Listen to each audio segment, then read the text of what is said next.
3 shifts at $40,000 a shift, which is what you're hoping for someday, correct?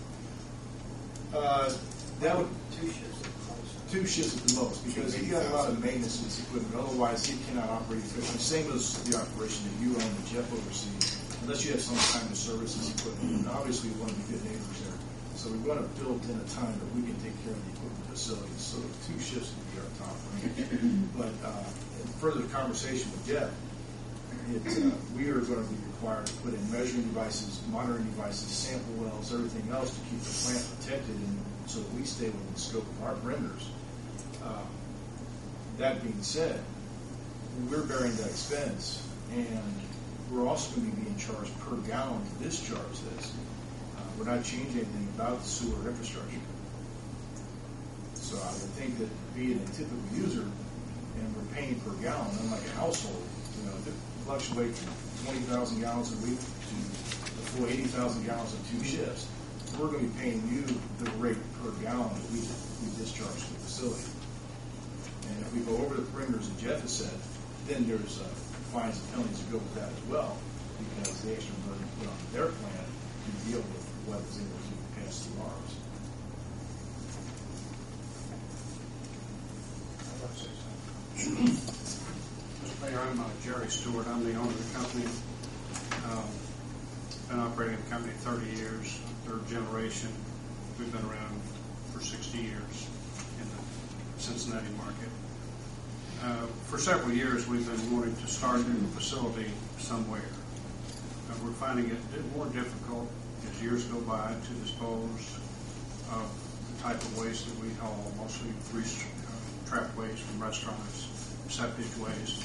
These sewage treatment plants just can't handle it or don't want to handle it. So we're trying to do it ourselves.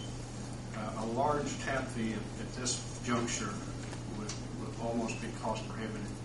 Buying the building is a large purchase. The equipment, we've got some of it already purchased. We're going to purchase more equipment. We feel like that we can bring at least 3 employees into this facility full time, or I don't know whether you've got a city tax here or not, employee tax. At least we can bring 3 employees in. Our trucks would be coming in and out.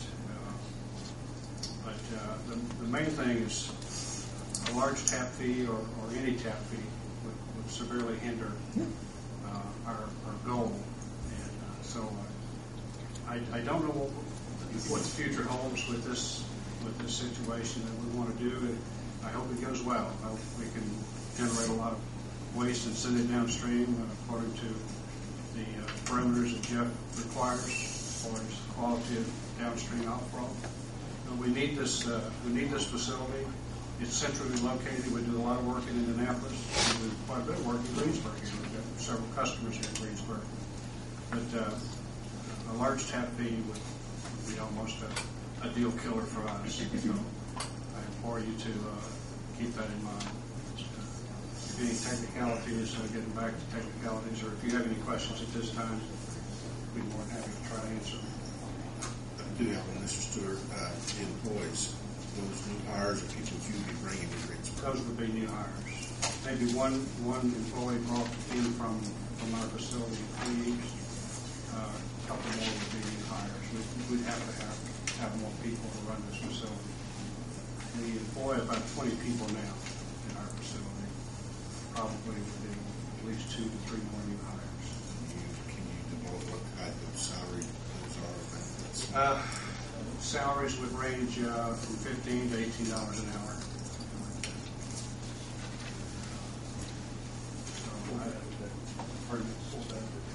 And of course, we always have full benefit packages for our employees. Mr. Stewart? Yes. This waste that you're dewatering, you mentioned previously that the reason you went into the business, they didn't want this going through the sewage system. Right. When you get finished with it, is it still something we want going through our sewage system? Well, that's what we need to experiment with. This is an experimental operation. The equipment that we have says it will do it. It's basically the same kind of equipment that the sewage treatment plant has. Belt presses, what screw press, which is basically a dewatering type of press. We want to take the solids out of the water, get it to a neutral pH, and send it down the sewer with their parameters in mind. So it should not, and it will not, hopefully, send a problem downstream. And that's our whole goal. There are in Louisville, Kentucky, for instance, there are two privateers that do exactly what we want to do here. There's one in Elkhart, Indiana. There's one in Indianapolis. So it's not something that we're experimenting with or that hasn't been done before. There's a lot of equipment and stuff out there for this process, and I've been doing this kind of process for years. The solids that we get off of it, we have talked to the landfill people here the best way to dispose of it, and they can actually use that for daily cover on the landfill when we get done with it. It's non-toxic, and we don't deal in toxic or any of those kind of materials at all. It's just the stuff that we get in grease trap waste comes from a 3-compartment sink where they wash all the utensils and the floor drains and those kind of things in the store. It's not cooking oil or that side of the business. It's the other side of it that we deal with. One more reason why we need desperately this facility. Restaurants are finding it harder and harder to dispose of their grease trap waste. Most, and I say most, public sewage treatment plants do not accept grease trap waste straight in from any hauled in trucks hauled in the waste. I don't think even your facility accepts it, but Metropolitan Sewer District accepts it, Indianapolis accepts it. But what we want to do is hold prices reasonable. We're finding that these public sewage treatment plants, in addition to not accepting the waste, are raising the cost astronomically. And we figure that hopefully we can hold the cost down and pass that savings along to our customers.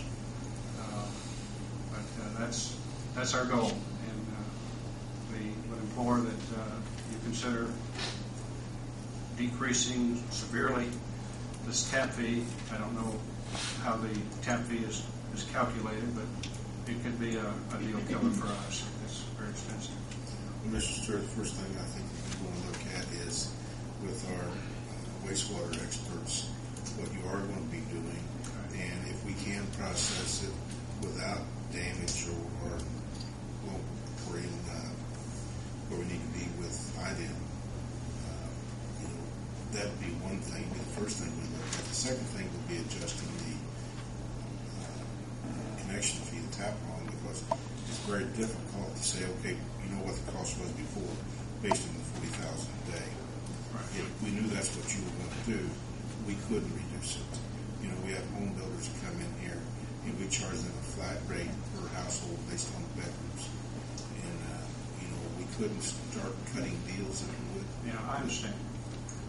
But my concern is, if you're saying $10,000 a week, and it gets up to, and we base it on that cost, and you get up to $40,000 a day, how do we implement the extra cost? And I got Jeff Smith, an office manager here, and the other two people that can tell me how we can even do that. Well, I would be.